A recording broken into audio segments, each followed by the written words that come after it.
Hi friends, hi students.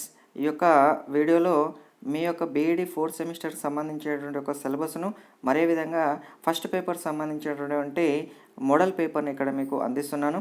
Already 15 డేస్లో ఈ exams సంబంధించినటువంటి ఈజీగా పాస్ కావడానికి, మంచి మార్క్స్ తెచ్చుకోవడానికి ఎలా చదవాలో అనే విషయాన్ని ఆల్రెడీ ఈ యొక్క ఛానల్లో ఒక వీడియోను పోస్ట్ చేశాను.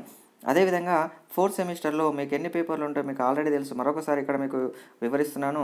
Paper 1 contemporary education in India, second paper వచ్చేసి environmental education issues and concerns, third paper వచ్చేసి ఒక ఎలెక్టివ్ పేపర్ ఉంటుంది.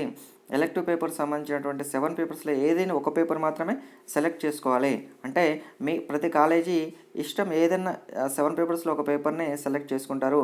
మీ కాలేజీని బట్టి మీ కాలేజీలో ఏ పేపర్ను థర్డ్ పేపర్గా సెలెక్ట్ చేసుకొని మీకు బోధించారో ఆ పేపర్ను మాత్రమే రాయవలసి ఉంటుంది.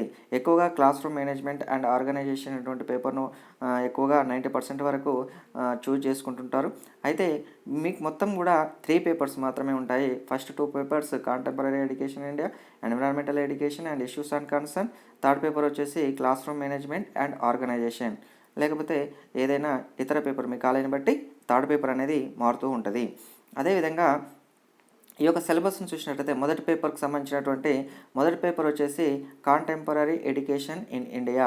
ఈ యొక్క పేపర్కి సంబంధించినటువంటి సిలబస్ని చూసినట్లయితే దీది మనం మొత్తం కూడా 70 మార్క్స్ సంబంధించినటువంటి ఎగ్జామ్ రాయవలసి ఉంటుంది. యాక్చువల్గా ఈ పేపర్కి సంబంధించినటువంటి టోటల్ మార్క్స్ 100 మార్క్స్.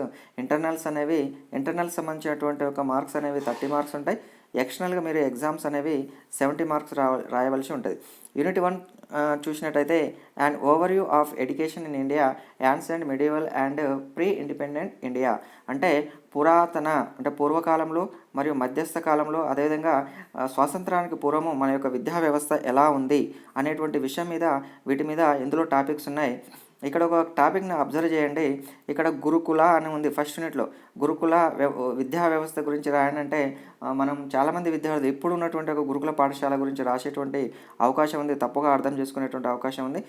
చాలా జాగ్రత్తగా అబ్జర్వ్ చేసుకొని, గురుకుల అంటే మన పురాతన కాలంలో, పూర్వయుగంలో గురు శిష్యుల బంధాన్ని తెలిపేటువంటి కాలంలో గురుకులాలు ఏ విధంగా ఉన్నాయి, వేదిక్ స్కూల్స్ ఎలా ఉన్నాయి, జైన బుద్ధ సంబంధించినటువంటి ఎడ్యుకేషనల్ ఏ విధంగా ఉన్నది, అదేవిధంగా అండర్స్టాండింగ్ ద వివిధ పాలసీస్ ఎలా ఉన్నది, మిషనరీ స్కూల్స్కి సంబంధించినటువంటి teaching historical experiments in indigenous experience, జ్యోతిబారావు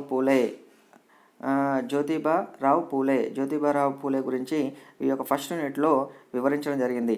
అదేవిధంగా యూనిట్ 2 తీసుకున్నట్లయితే diversity, inequality, marginalisation and Indian social context.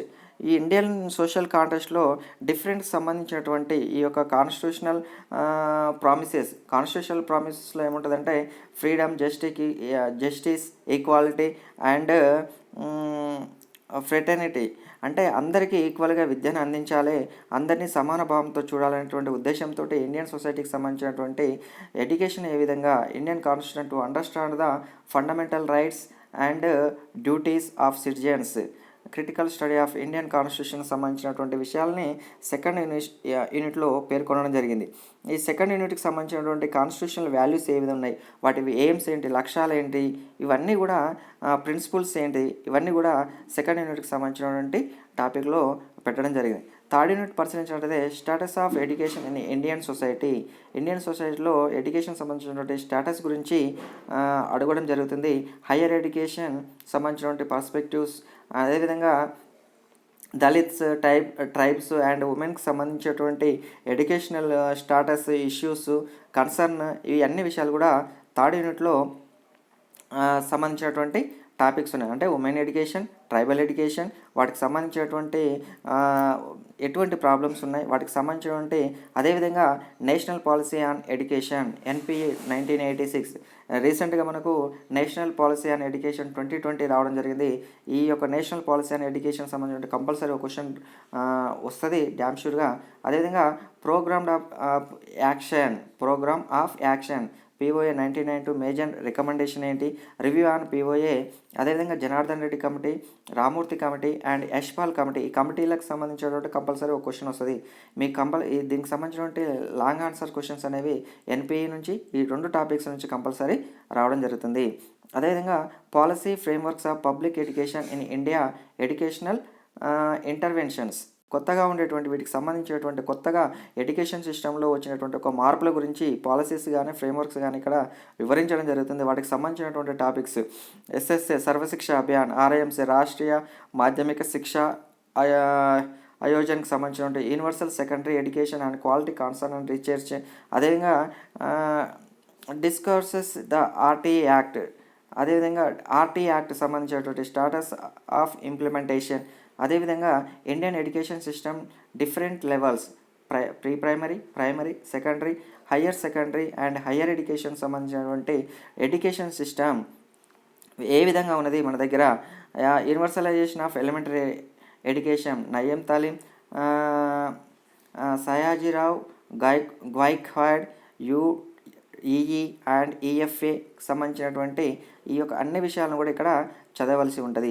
అదేవిధంగా 5th యూనిట్ పరిశీలించినట్టయితే లాంగ్వేజ్ పాలసీ, 3 లాంగ్వేజ్ ఫార్ములా. మన దగ్గర 3 లాంగ్వేజ్ ఫార్ములా ఉంది. తెలుగు, హిందీ, ఇంగ్లీష్. 3 లాంగ్వేజ్ ఫార్ములాలో ఫస్ట్ నేషనల్ లాంగ్వేజీ, తర్వాత లోకల్ లాంగ్వేజీ, ఒకటి international language. International language first language వచ్చేసి మన దగ్గర మదర్ టంగ్, సెకండ్ లాంగ్వేజ్ వచ్చి నేషనల్ లాంగ్వేజ్, థర్డ్ లాంగ్వేజ్ వచ్చేసి ఇంటర్నేషనల్ లాంగ్వేజ్ ఇంగ్లీష్. అంటే ఇంగ్లీష్, హిందీ, తెలుగుని 3 లాంగ్వేజ్ ఫార్ములాలో మనం చదువుతున్నది. దానికి సంబంధించినటువంటి విషయాలు లాంగ్వేజ్ పాలసీ, లాంగ్వేజ్కి సంబంధించినటువంటి పాలసీస్కి సంబంధించినటువంటి 5th యూనిట్లో మీకు వివరించడం జరుగుతుంది. అదేవిధంగా ఇక్కడ చూడండి, public private satisfaction of education, KG to PG free education, KG to PG debates in Telangana, English medium of instruction. ఈ యొక్క 5th టాపిక్ సంబంధించినటువంటి యొక్క టాపిక్స్ మీద జనరల్ క్వశ్చన్స్ వస్తాయి. మీ యొక్క ఒపీనియన్ అడుగుతాడు. కేజీ టు పీజీ మీద మీ యొక్క ఒపీనియన్ ఏంటిది, కేజీ టు పీజీ తెలంగాణలో ఏ విధంగా ఉన్నది అమలు అవుతుంది, English medium Telugu medium institution వల్ల వాటి మధ్య భేదాలు ఏంటి, ఏది చదవడం వల్ల ఉపయోగం ఉంటుంది సంబంధించినటువంటి మీరు అబ్జర్వ్ చేయడానికి, మిమ్మల్ని పరిశీలించడానికి ఇక్కడ అన్ని టాపిక్ల మీద కూడా ఒకటేమో ఈ యొక్క సబ్జెక్టు బేస్డ్ మీద, కాంటెంట్ బేస్డ్ మీద క్వశ్చన్ అడగడం జరుగుతుంది. ఇంకొక క్వశ్చన్ అనేది చాయిస్ క్వశ్చన్ అనేది మీ ఓన్గా రాసేటట్లుగా, అంటే మీ యొక్క పరిజ్ఞానం మీద, మీ యొక్క డే టు డే లైఫ్ మీద జరిగేటువంటి ఎడ్యుకేషన్ సిస్టంలో జరిగేటువంటి మార్పులకు అనుకూలంగా ఉండేటువంటి క్వశ్చన్స్ మీరు ఓన్గా రాసే విధంగానే ఈ యొక్క క్వశ్చన్స్ అడగడం జరుగుతుంది. ఈ 5 యూనిట్స్ అనేవి ఏ విధంగా ఈ టాపిక్స్ మీద మోడల్ పేపర్ ఏ విధంగా ఉంటుందో ఇప్పుడు అబ్జర్వ్ చేద్దాం. మోడల్ పేపర్ వచ్చేసి ఇక్కడ faculty of education BEd second year paper, contemporary education in India. ఇక్కడ క్వశ్చన్ పరిశీలించినట్లయితే పార్ట్ ఏలో మొత్తం మీకు ఎన్ని క్వశ్చన్స్ ఇస్తారంటే 8 క్వశ్చన్స్ ఇస్తారు. 8 క్వశ్చన్స్కి మీరు 5 క్వశ్చన్స్ రాయాలి. 5 4 జా 20 మార్క్స్. ఇక్కడ answer any 5 questions in about 1 page each from of the following. 1 పేజీకి మించకుండా రాయాలి. క్వశ్చన్స్ పరిశీలించినట్లయితే how do you understand the concept of education, విద్య యొక్క భావనను ఎలా అర్థం చేసుకుంటావు. Write about socio political context of education, మక్తాబ్ గురించి, సాంఘిక రాజకీయ పరిస్థితుల్లో విద్య మక్తాబ్ గురించి రాయము.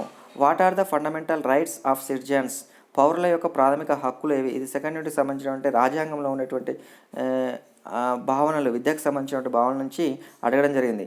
Right in brief about aims of education, విద్యా లక్ష్యాల గురించి సంక్షిప్తంగా రాయము. What is educational status of Dalits in India, భారతదేశంలో దళితుల విద్యా స్థాయి ఏమిటి. Write about secondary education commission, secondary విద్యా కమిషన్ గురించి వ్రాయము. అదేవిధంగా write critic on colonial education, పాశ్చాత్య విద్య గురించి విమర్శనాత్మకంగా రాయండి. ఓన్గా రాసేటువంటి కొన్ని క్వశ్చన్స్ ఇంతమందికి మనం డిస్కషన్ చేసినాం. ప్రస్తుత పరిస్థితులకు అనుగుణంగా మీ ఓన్గా ఆలోచించి రాసేటువంటి పాశ్చాత్య విద్య గురించి విమర్శనాత్మకంగా రాయమంటుంది. వాటికి సంబంధించినటువంటి డిస్క్రైబ్ చేయమని అడగడం జరుగుతుంది. అదేవిధంగా 8th క్వశ్చన్ పరిశీలించినట్లయితే what are the different levels of Indian education, భారతదేశంలో విద్యా విధానంలో ఉన్న వివిధ స్థాయిలు ఏమున్నాయో అడగడం జరుగుతుంది.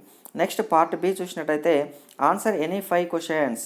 ఈ పార్ట్ బికి సంబంధించినటువంటి 9th ఇందులో కూడా మొత్తం 8 క్వశ్చన్స్ ఇస్తారు. మీరు రాయవలసింది 5 క్వశ్చన్స్ అంటే 3 ఈ యొక్క లాంగ్ ఆన్సర్ క్వశ్చన్స్లో 3 చాయిస్ వస్తాయి.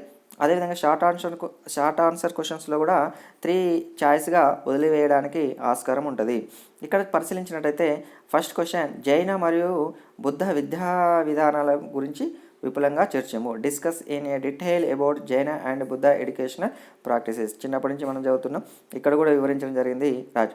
అదేవిధంగా ఇంతకుముందుకు సిలబస్లో మనం పరిశీలించినట్టుగా explain in details about Jyotirao Phule education system. Jyotirao Phule విద్యా విధానం గురించి క్షుణ్ణంగా వివరించమంటుండు. అదేవిధంగా elaborate and directive principles of state policy గురించి వివరించడం. అది రాజ్యాంగానికి సంబంధించినటువంటి విద్యా వ్యవస్థకు సంబంధించినటువంటి టాపిక్ని వివరించి రాయమంటుండు. మిగతా క్వశ్చన్స్ పరిశీలించినట్టయితే 12th questions enumerate the social evils to achieve UEE. సార్వజనీన ప్రాథమిక విద్యను సాధించడంలో సాంఘిక అవరోధాలని విపులీకరింపు. Discuss in detail about university education commission. University విద్యా కమిషన్ గురించి వివరించము. అక్కడ 3-4 కమిషన్లు వచ్చినాయి. ఆ కమిషన్ల నుంచి ఏదో ఒక కమిషన్ కంపల్సరీ ప్రతి ఎగ్జామ్లో అడుగుతూ ఉంటాడు. Explain in details about RTE right to education act and its implementation. విద్యా హక్కు చట్టము మరియు అమలు విధానాల గురించి వివరింపు. Elaborate on liberalisation and globalisation in education. Liberalisation మరియు గ్లోబలైజేషన్ విద్య ఎలా ఉందో ఇది ఓన్గా రాసేటువంటి క్వశ్చన్. అదేవిధంగా enumerate the fee structure and reimbursement. Fee విధానం మరియు సబ్సిడీ తిరిగించే విధానం గురించి ఇది కూడా మీరు సొంతంగా రాసేటువంటి క్వశ్చన్. మీకు ఇప్పుడు జరిగేటువంటి ఈ బీఈడి కానీ ఇంజనీరింగ్ కానీ ఏ కోర్స్ అయినా సరే మన స్టేట్ గవర్నమెంట్ అనేది రియంబర్స్మెంట్ చేస్తుంది. అది ఏ విధంగా ఉన్న విధానాల గురించి ఇక్కడ రాయమని చెప్పడం జరుగుతుంది. అదేవిధంగా ఈ విధంగా మీ యొక్క సిలబస్ని పరిశీలించి ఒక క్వశ్చన్ పేపర్ని పరిశీలించి మీ యొక్క ఈజీగా టెన్షన్ లేకుండా చదివినట్లయితే ఈజీగా గుడ్ మార్క్స్, చాలా మంచి మార్క్స్ తెచ్చుకునేటువంటి ఆస్కారం ఉంటుంది. అదేవిధంగా సెకండ్ పేపర్, థర్డ్ పేపర్ సంబంధించినటువంటి సిలబస్, అదేవిధంగా ఒక మోడల్ క్వశ్చన్ పేపర్ని మీకు నెక్స్ట్ వీడియోలోనూ అప్లోడ్ చేస్తాను. అదేవిధంగా ఇప్పటివరకు ఈ యొక్క ఛానల్ని సబ్స్క్రైబ్ చేసుకున్నట్లయితే తప్పగా సబ్స్క్రైబ్ చేసుకోండి. అదేవిధంగా ఈ యొక్క వీడియోని మీ ఫ్రెండ్స్కి షేర్ చేయండి, లైక్ చేయండి, కామెంట్ చేయండి. Okay friends, bye.